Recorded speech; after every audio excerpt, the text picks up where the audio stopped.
पनीर का भरता। एक शहर में रमा अपने पति संजीव और सास संगीता के साथ रहा करती थी।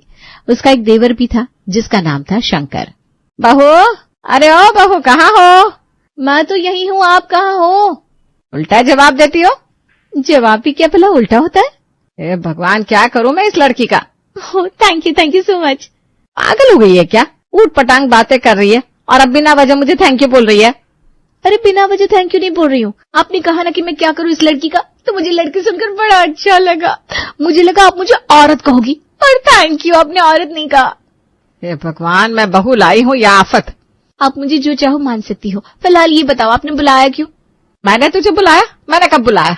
मम्मी जी, लगता है आपको बादाम खाने की जरूरत पड़ गई है।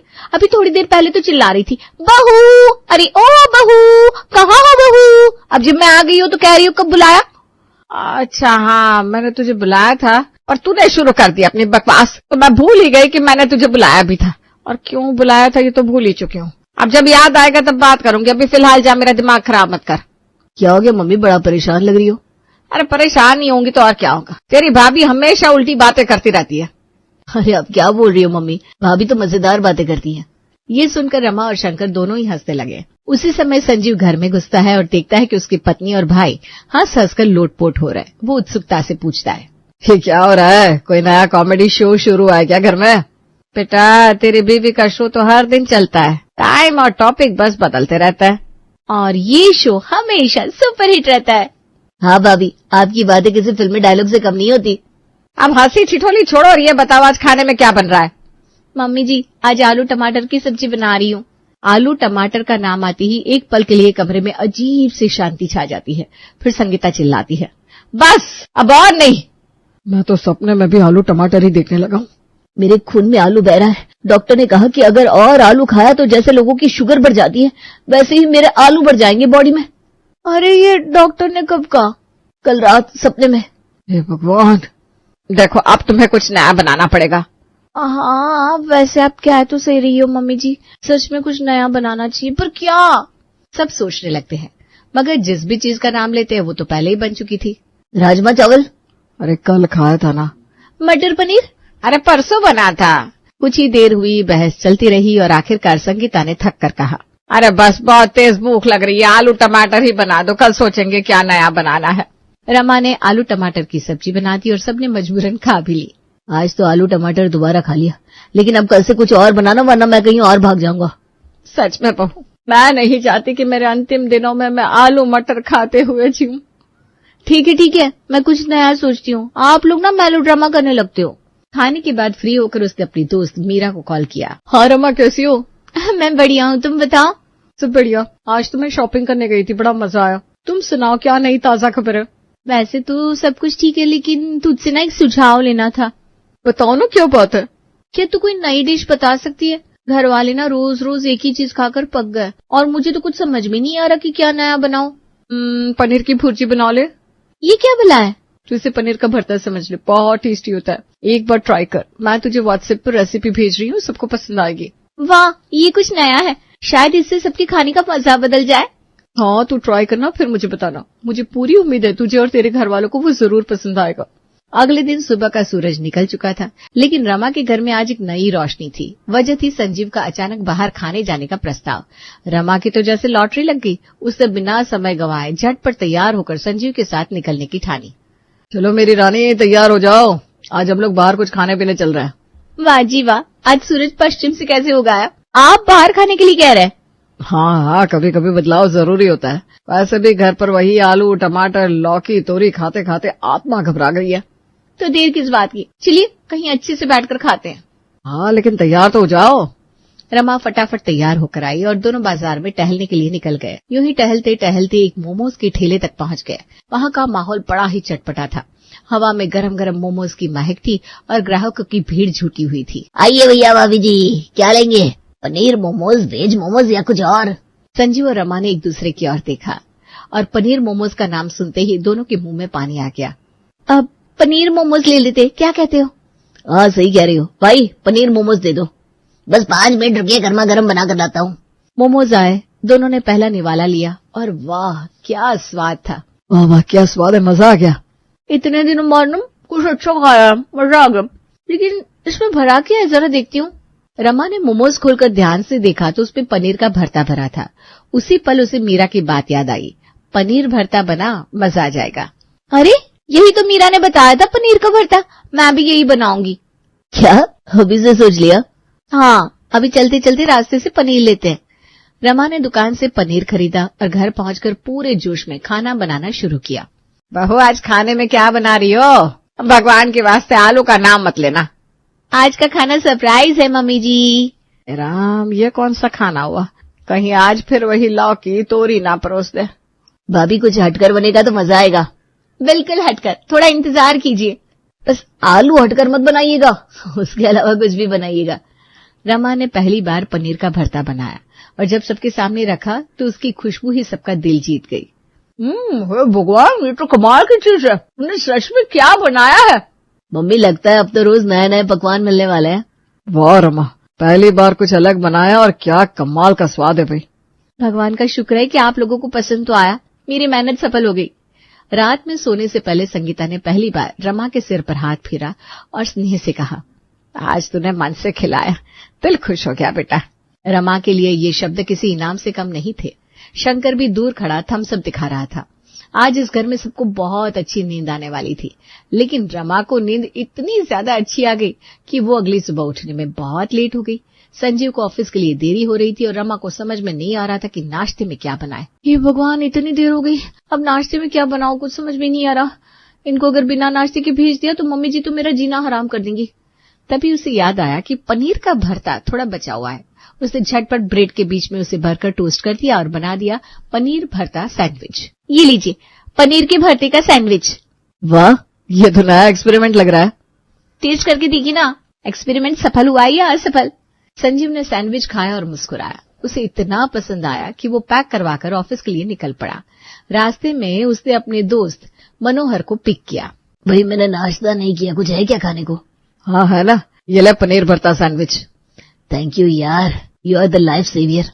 मनोहर ने जैसे ही सैंडविच का एक बाइट खाया, उसके मुंह से अपने आप ही निकल पड़ा, ये भगवान, ये क्या है? मेरी तो आत्मा तृप्त हो गई। सच में। अरे और नहीं तो क्या, मुझे ये बता, तू लाया कहाँ से?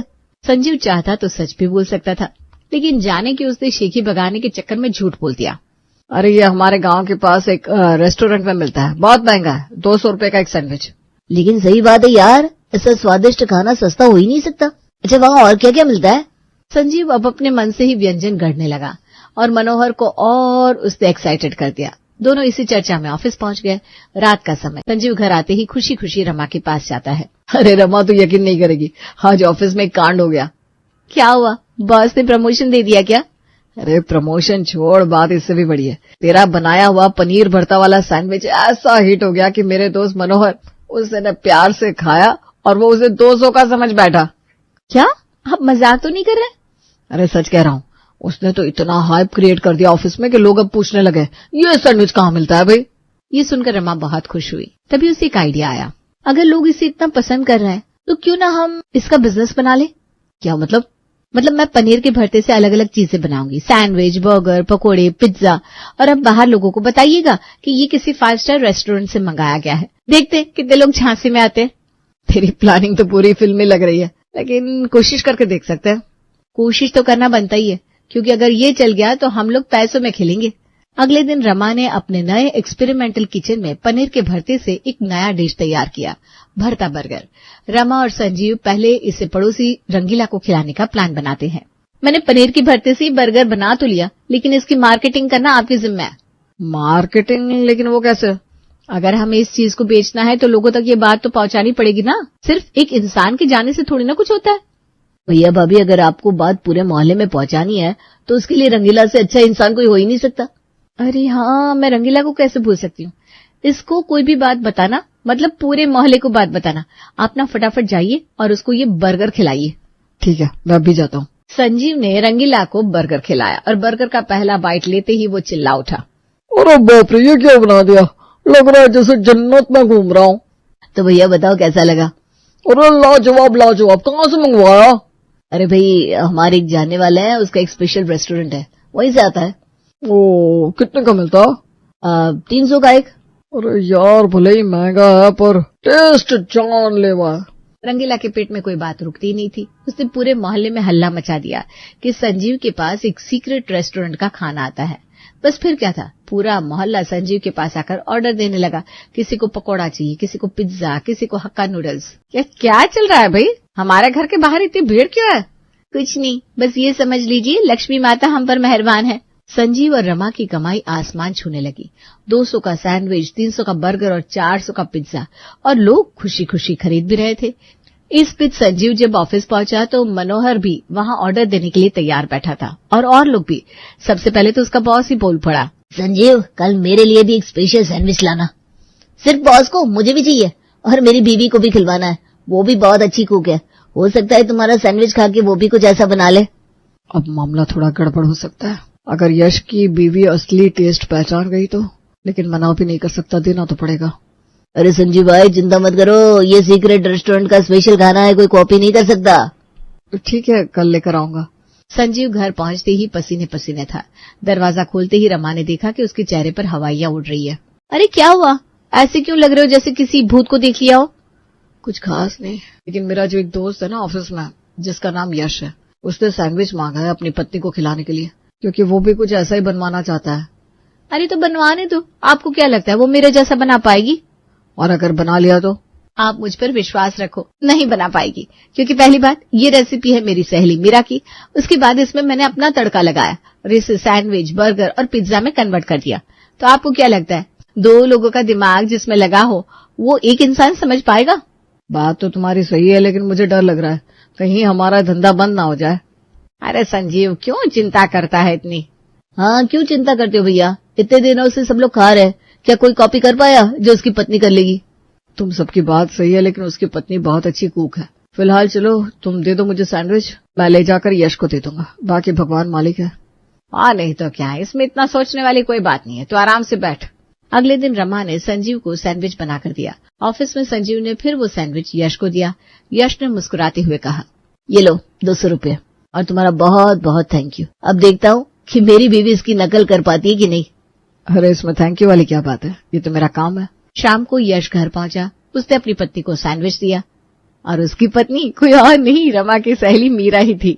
लो देखो, क्या ये भी वही पनीर की भरते वाली रेसिपी है? लाओ जी देखती हूँ आपका जादुई सैंडविच। मीरा ने सैंडविच लिया और ध्यान से देखा, एक बाइट ली और अगले ही पल जोर जोर से हंसने लगी। यश भौचक्का रह गया। अरे क्या हो गया, ऐसे क्यों हंस रही हो, क्या हुआ? मीरा हंसी रोकने की कोशिश कर रही थी, लेकिन वो हंसी रोक नहीं पा रही थी। आखिरकार बड़ी मुश्किल से बोली, एक बात बताओ, तुम्हारा ये जो दोस्त है संजीव, उसकी पत्नी का नाम रमा है क्या? हाँ, लेकिन तुम्हें कैसे पता? क्योंकि वो रमा मेरी दोस्त है। उसको मैंने ही ये पनीर के भरते वाली रेसिपी बताई थी, जिसे वो सैंडविच और बर्गर बनाकर बेच रही है। उन लोगों ने तुम्हें उल्लू बना दिया है, और सिर्फ तुम्हें ही नहीं, पूरे शहर को उल्लू बना रखा है। यश का चेहरा गुस्से से लाल हो गया। अब बहुत हुआ, मैं कल ऑफिस में सबके सामने संजीव के पोल खोल दूंगा। अरे नहीं, गुस्से से नहीं, दिमाग से खेलो। मेरे पास एक और बढ़िया प्लान है। अगले दिन यश ऑफिस जाने के बजाय सीधे संजीव के घर पहुंच गया। दरवाजा खोलते ही संजीव और रमा दोनों सकते में आ गए।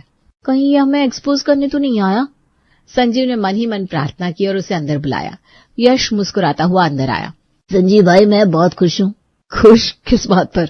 यार, अब तुम्हें वो होटल वाला झंझट करने की जरूरत नहीं है। मैंने तुम्हारे 5 स्टार होटल का शेफ ढूंढ लिया है। उसने वहां से काम छोड़ दिया है। अब वो तुम्हें सिर्फ 50 रुपए में वही क्वालिटी देगा जो तुम 200 रुपए में बेच रहे थे। क्या शेफ? अरे मतलब वो तो बहुत बिजी रहता है, जल्दी किसी से मिलता भी नहीं है। अरे कोई बात नहीं, मैं उसे खुद जाकर मना लूंगा। संजीव और रमा को समझ में आ चुका था कि यश को कोई शेफ नहीं मिला है, बल्कि उसे सच्चाई पता चल गई है, इसलिए वो उनको शर्मिंदा कर रहा है। रमा बोली, दरअसल सच्चाई है कि... हाँ बोलिए। हमने तुम सबसे झूठ बोला। कोई 5 स्टार होटल नहीं, कोई शेफ नहीं, ये सब कुछ मेरी पत्नी खुद बनाती है। पता है, बस यही तुम्हारे मुंह से सुनना चाहता था। प्लीज इस बारे में किसी को मत बताना, वरना हमारी बेइज्जती हो जाएगी। हम ये काम आज ही छोड़ देंगे। तभी मीरा भी वहां आ गई। नहीं, काम छोड़ने की कोई जरूरत नहीं है। हम तो बस ये चाहते हैं कि अकेले काम ना करो, हम चारों मिलकर काम करेंगे और मुनाफा कमाएंगे। सच मुझ। उस दिन के बाद से उन चारों ने मिलकर उस काम को करना शुरू किया और मुनाफे को आपस में आधा आधा बांट लिया।